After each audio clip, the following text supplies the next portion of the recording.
In Huntsville, Texas. Does anybody know what Huntsville is famous for? What is that?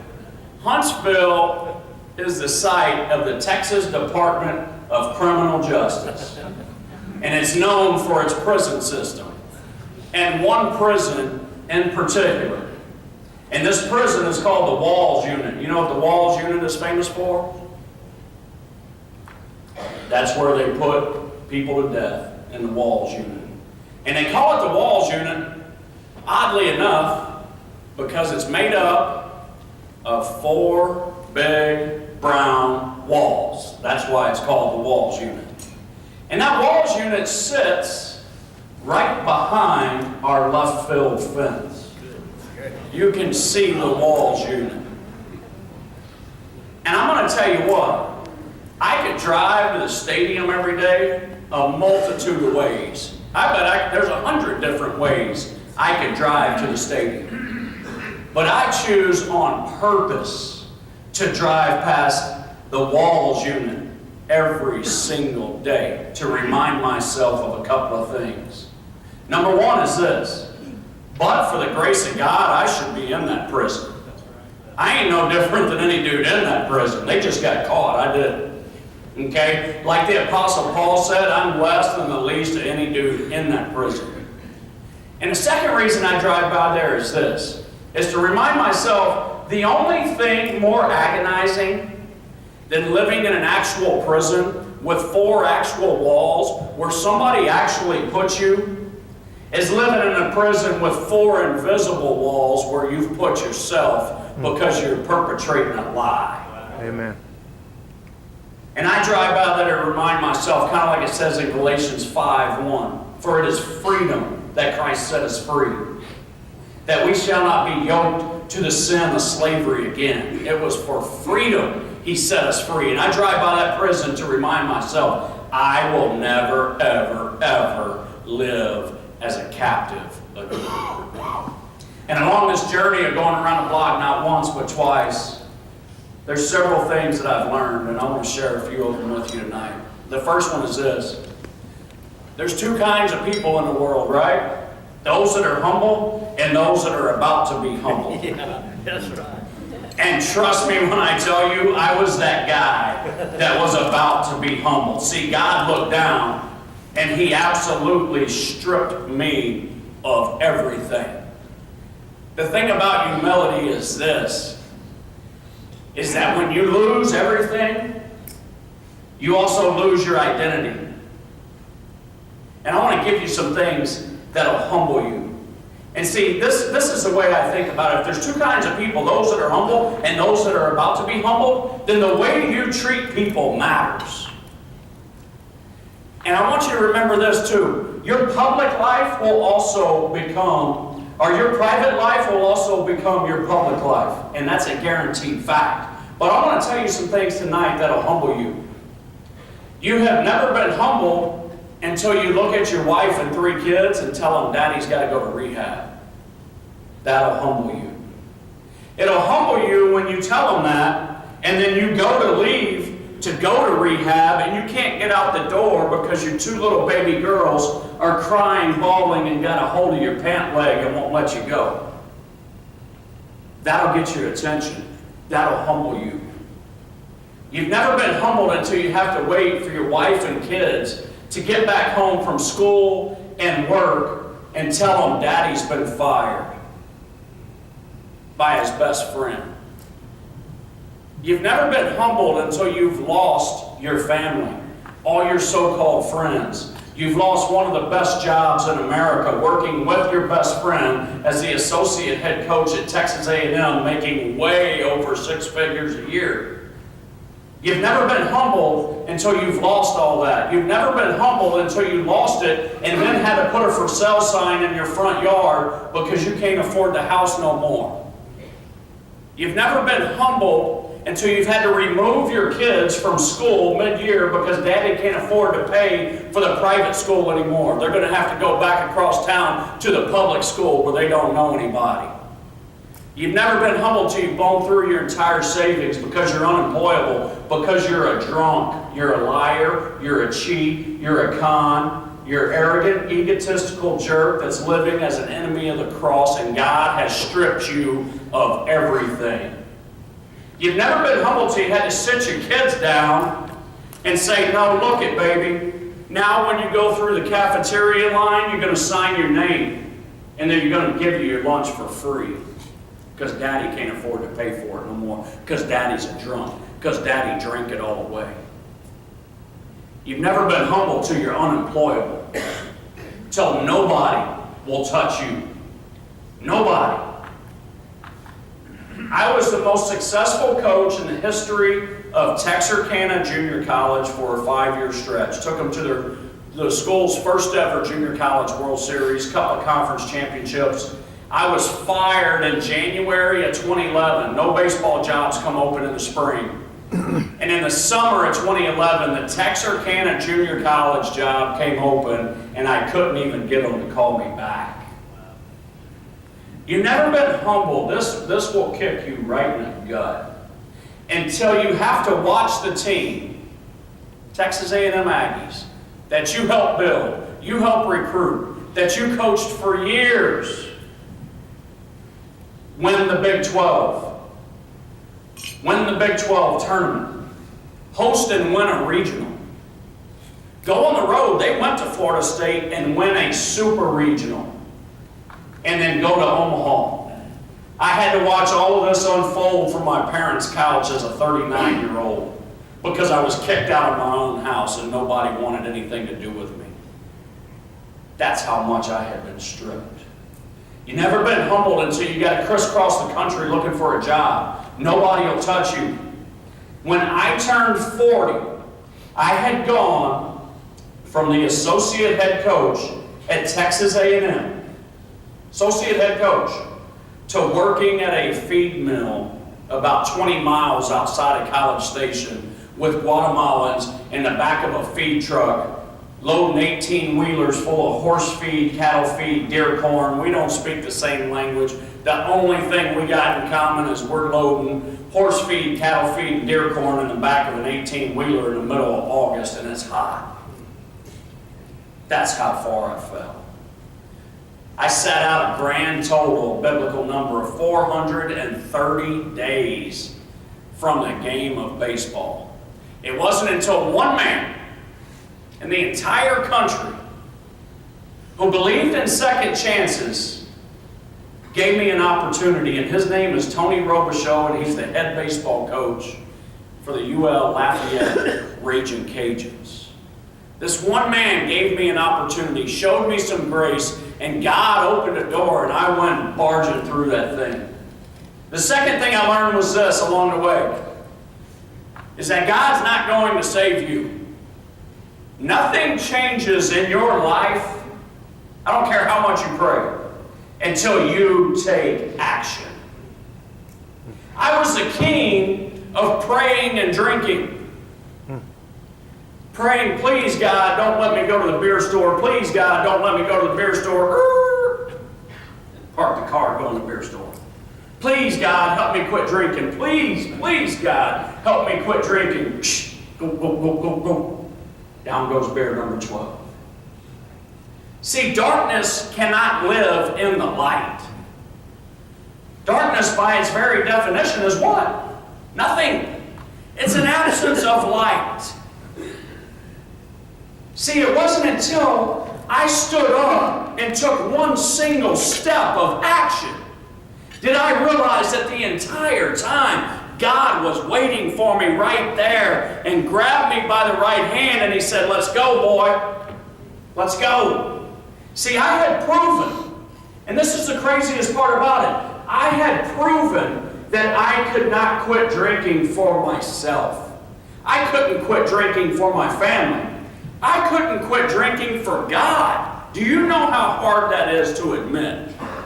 I couldn't quit drinking for my career. It wasn't until God placed me in, hey, God has a sense of humor, right? Because he took a drunk, and do you know where he put him? Lafayette, Louisiana, to stop drinking.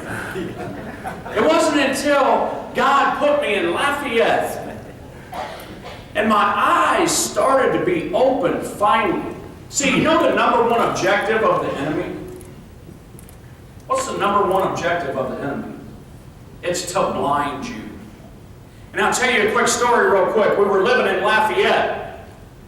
And I was bebopping through the house one day in Lafayette, and I looked up and I saw this unbelievably nice sign right there in the house, hanging up. And you know what that sign said? It said, "Every day is a gift." And I thought, wow, that's pretty cool. That's true, too. Every day is a gift. So I couldn't wait for Kathy to get home. Thank God I was back with my family by this point. And I said, "Hey, baby, that new sign you got, every day's a gift, that thing's awesome." And she goes, "What are you talking about?" I said, "The sign." She said, "What sign?" I said, "You know, the sign right there. Every day's a gift. That sign." She said, "Babe, that sign's not new. We've had that sign for 5 years. That sign was hanging in our house in College Station."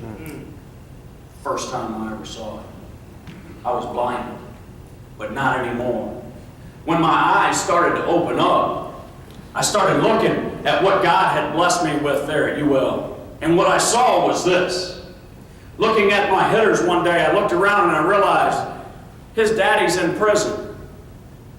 His mama's an alcoholic. His mama's an alcoholic. His mama's been married 5 times. His brother just died. And the list went on and on and on. And I realized something, that God had surrounded me with brokenness. And I was the chief broken one among them.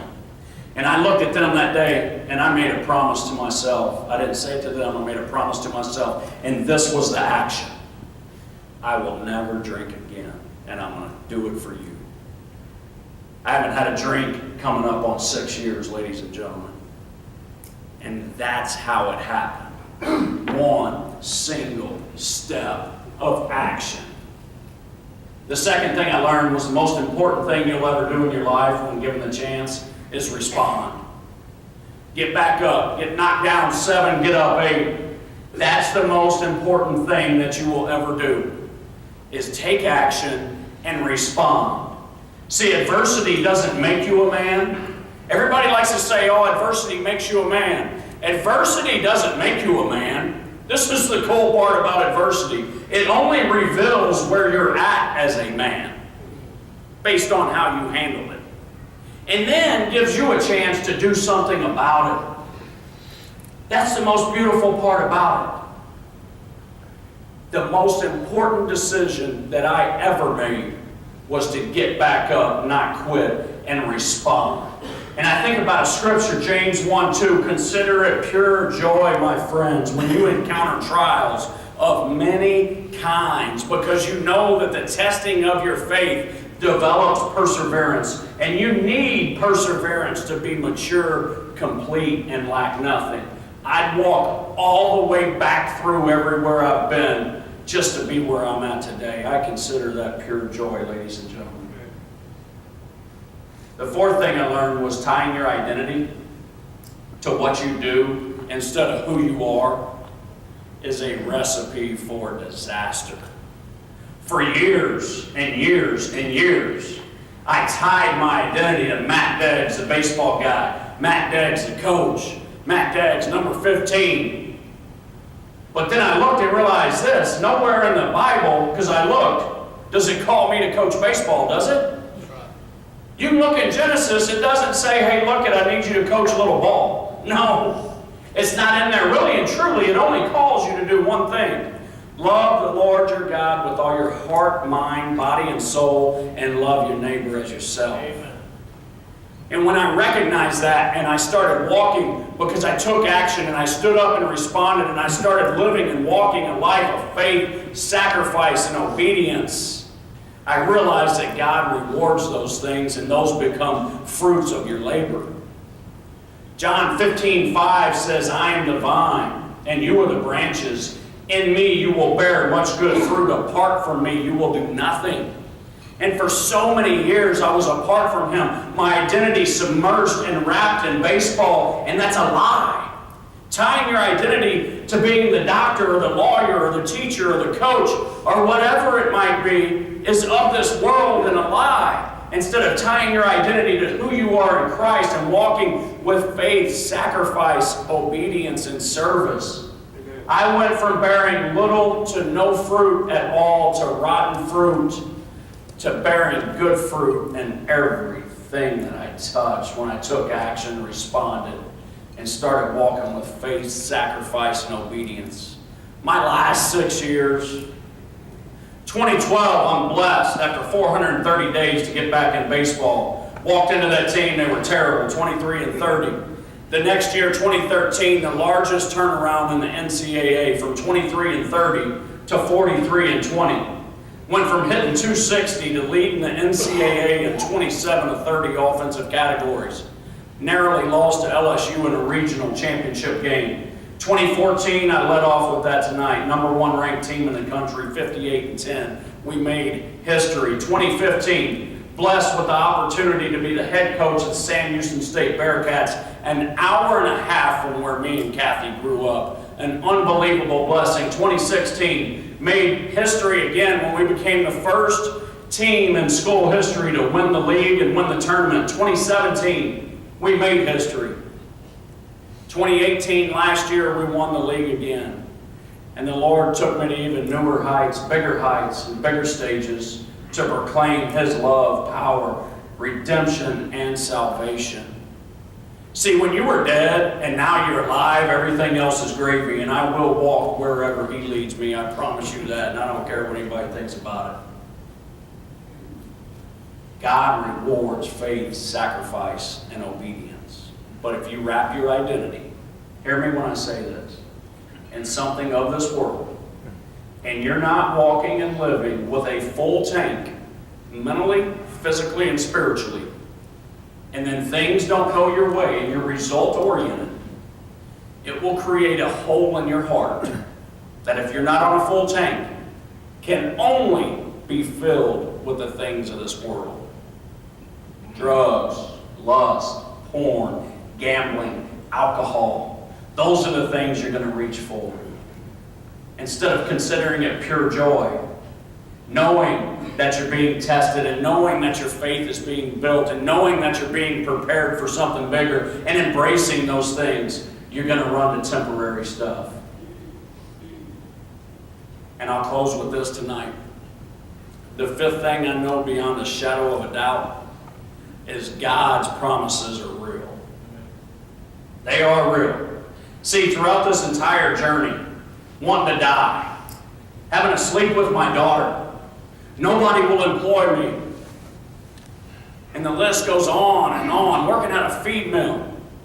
I wanted to die, I wanted to quit, and as if God wouldn't let go, as if He just said, keep going, boy, keep going, don't you quit, keep going. And He would give me these instances where He would look down and wink at me and give me just a shot of energy to get back up one more time. And it was the summer of 2011. I'll never forget this. I had 3 visions that summer that God placed on my heart. And if you ever come to Huntsville and you come in the office, I'm going to show you. I drew them. I drew these visions. Now, I'm not much of an artist, but they're hanging in my office because I always told myself, if I get back in baseball, God, I'm going to hang these up. And they're hanging in my office. And this one particular afternoon, I had just got rejected again for yet probably the 30th baseball job. I got rejected again. And I couldn't take it anymore. And so I went and laid down. And I was taking a nap, and I was in kind of this half awake, half asleep stage. And I saw this vision of this massive flea market. And it was teeming with people. And at the back of this flea market were these 4 beautiful queen palms. Like 4 or 5 of them. In these majestic planters. They were very mature and very majestic. A beautiful queen palm. Beautiful queen palm. Beautiful queen palm. Beautiful queen palm. And at the very end of the row, and all these people were coming up and buying and purchasing these queen palms.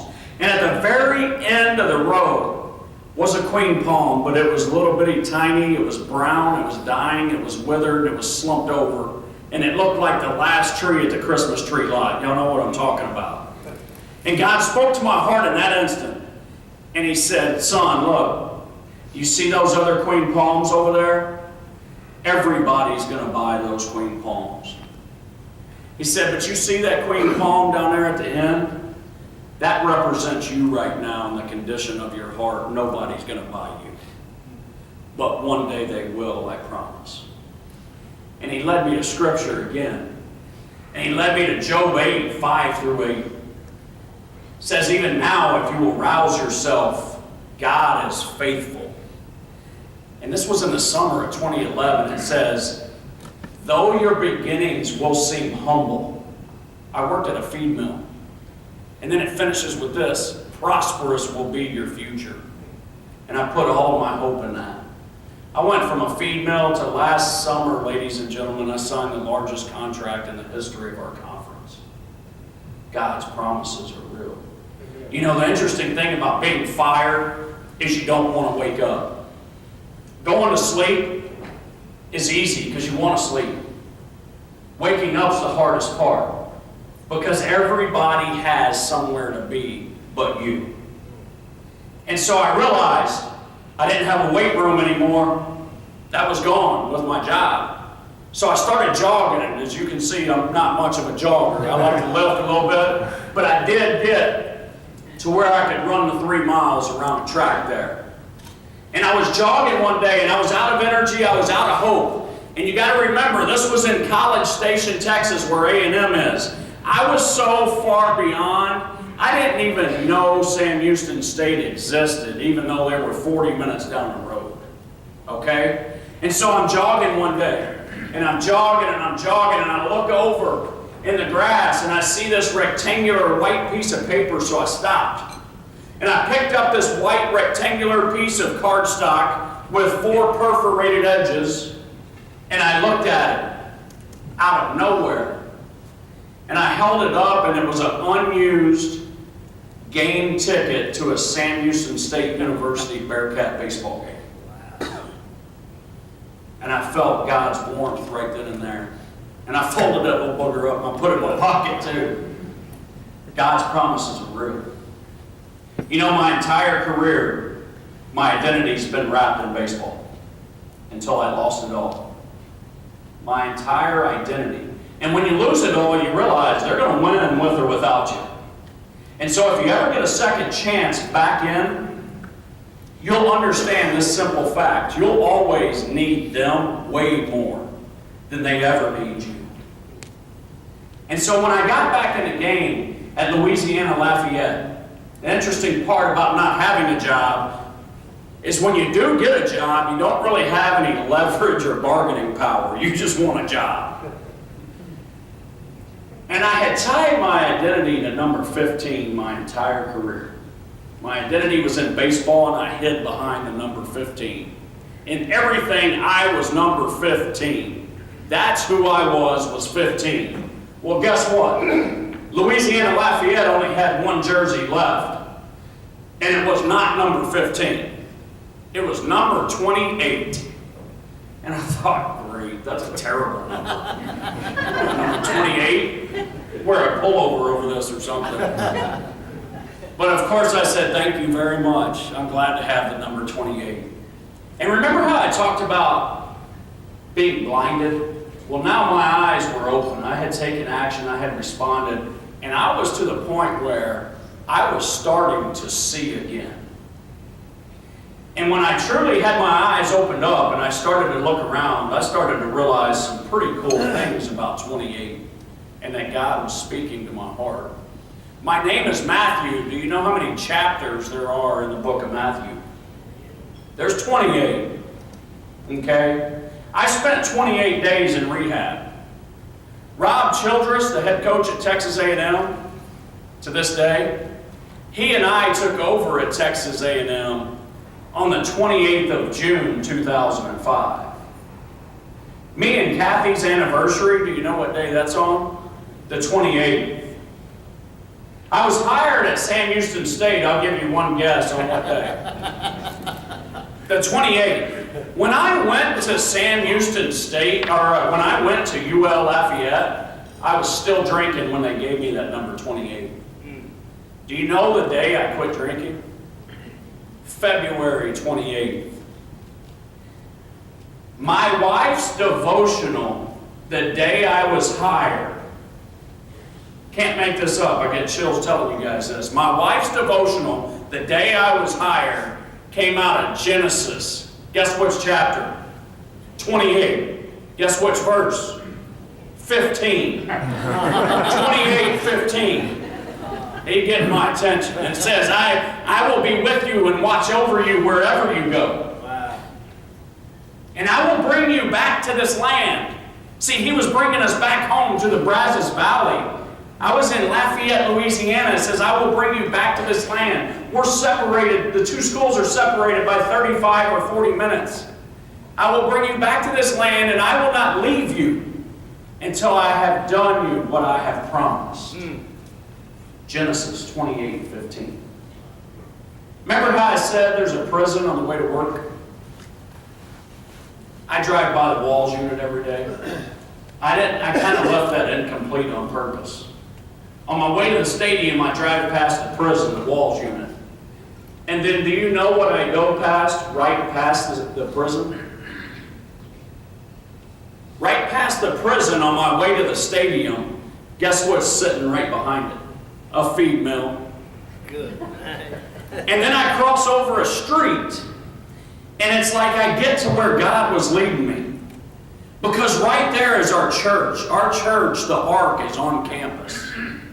And then I drive through campus, this beautiful university where they gave me a second chance and an opportunity. And then I hang a left. And finally, I get to our baseball stadium, Don Sanders Stadium. So, prison, feed mill, street, church, school, baseball field, all good. Do you know what street separates the prison and the feed mill from all the good stuff? 15th Street. Ladies and gentlemen, God's promises are real. Thank you guys so much for having me tonight. God bless you.